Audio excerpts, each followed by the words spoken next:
It started with the thunder. Not the light kind that rolls gently in the distance, but the kind that cracks like the sky is splitting open. The wind shrieked through the trees around the house, and the rain didn't fall so much as it pounded, like fists against the windows. That night, the world felt like it was trying to shake itself apart. I was alone. My house, an old farmhouse my grandfather built, sat on a patch of land so far from town you couldn't see another light at night. No neighbors, no traffic, just woods, miles of them. The gravel road that led in was nearly invisible if you didn't know where to look. The kind of place people go to be left alone. I used to like that about it. Charlie, my golden retriever, lay curled on the rug in front of the fireplace, fast asleep. His chest rose and fell in a slow rhythm that made me feel safe. If something was wrong, Charlie would know. That's what I told myself.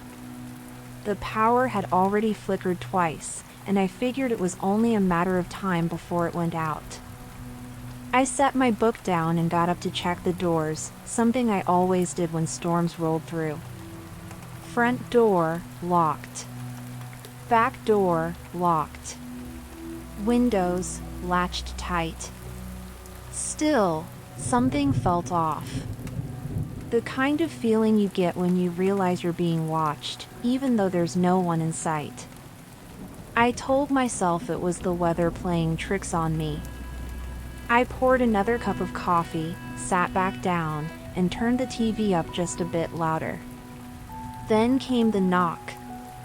3 knocks, slow, heavy. Not the polite kind. The kind that's asking to come in, but doesn't care whether you say yes or not. Charlie's head shot up. His growl started low, deep in his throat. He stood and faced the back of the house, toward the kitchen. I froze. The knock had come from the back door.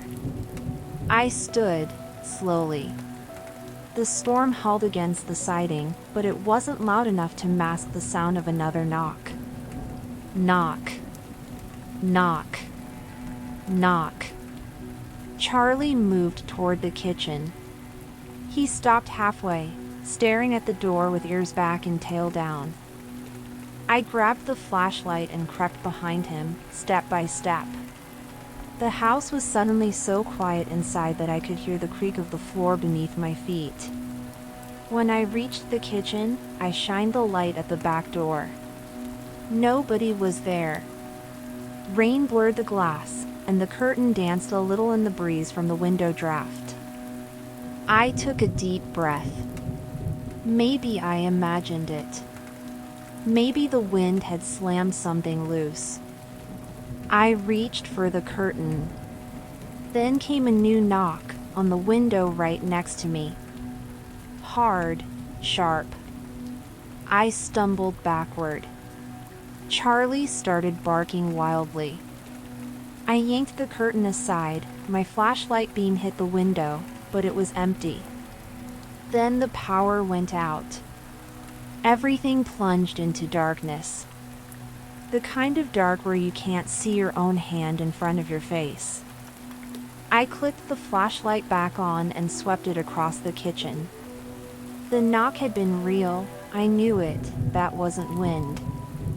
I grabbed the shotgun from the closet near the stairs and loaded it. I hadn't used it in years, but I kept it clean. My hands were shaking too much to feel any comfort from it. I went room to room, checking locks again. Deadbolts, latches, curtains drawn. Every shadow looked like it was holding its breath. Then came another noise. This time, it wasn't a knock. It was footsteps, wet ones, on the wooden porch out front. I turned off the flashlight and crouched beside the couch, listening. Then silence. A second passed, then another. Then, a face appeared in the front window. Pressed up against the glass, staring in. White as bone, slit with rain, eyes wide open like a doll. Just staring. Then lightning lit the whole yard for a split second, and he vanished. I jumped back and hit my elbow on the table. Pain shot up my arm. I turned the flashlight back on, but the window was empty. Rain trickled down the glass, no face, no smudge, no breath mark. I ran to the front door and made sure the deadbolt was still locked. So how the hell did he get that close? I tried my phone. No signal, nothing. Just a blank bar where the service should be. I remembered the landline in the study, an old backup I barely used anymore. I hurried in and picked up the receiver. Dead, no dial tone. That's when I knew I was cut off. Whoever he was, he had planned this. I turned off every light I had on and moved upstairs. My bedroom had a better vantage point. I could see the front and back of the house through the windows there. I sat up by the window with the shotgun on my lap and flashlight off. Charlie sat beside me, ears up, silent now. That's when I saw him again. Out by the tree line. He was just standing there, unmoving. Watching, like he wasn't even blinking. He stayed that way for nearly 10 minutes. Then he took one step forward. Then another, and another. Until he disappeared into the shadows beneath the porch roof. Then I heard it. A thud at the back door. He was trying to get in. Not a knock, a shove.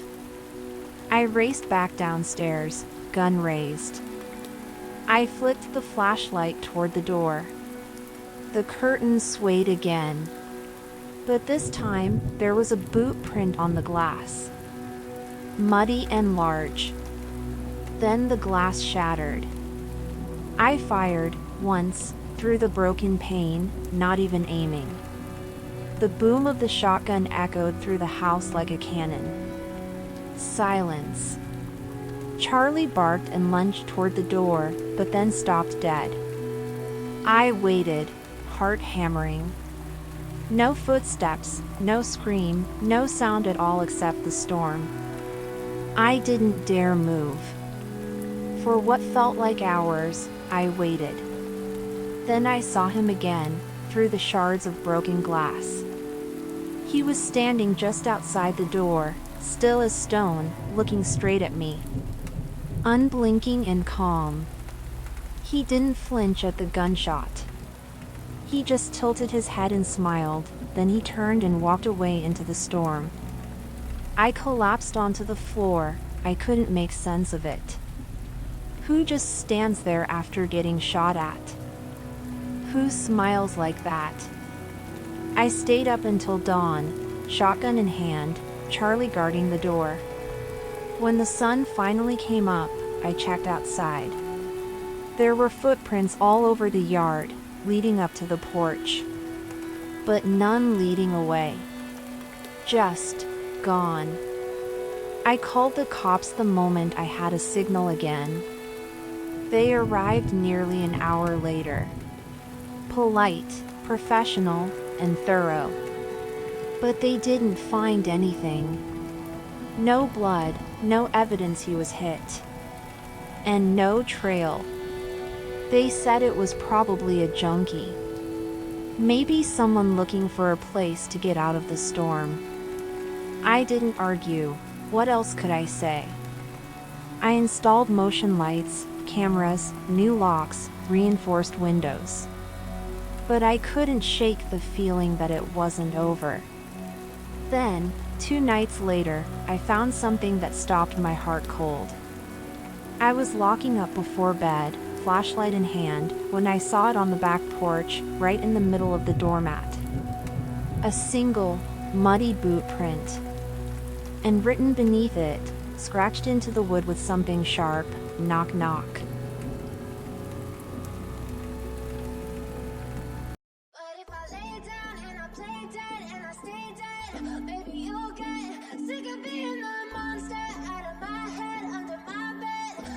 someday